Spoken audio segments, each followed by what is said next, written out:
વલસાડ જિલ્લાના ઉમરગામ તાલુકાના સરીગામ ઔદ્યોગિક વિસ્તારમાં કેમિકલયુક્ત પાણી મોટી માત્રામાં છોડવામાં આવતા લોકોમાં નારાજગી જોવા મળી હતી.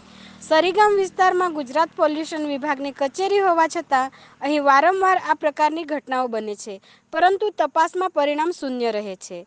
હાલ ખુલ્લી ગટરોમાં વહી રહેલા કેમિકલયુક્ત પાણી અંગે જીપીસીબી તપાસ કરી પગલાં લેશે કે કેમ તે હવે તપાસનો વિષય છે, પરંતુ હાલ ઉદ્યોગોને પ્રાધાન્ય આપવામાં આવતું હોવાના કારણે અહીં લેવામાં આવેલા પ્રદૂષિત પાણીના સેમ્પલો તપાસ દરમિયાન મિનરલ વોટર બની જતા હોવાની ચર્ચા છે.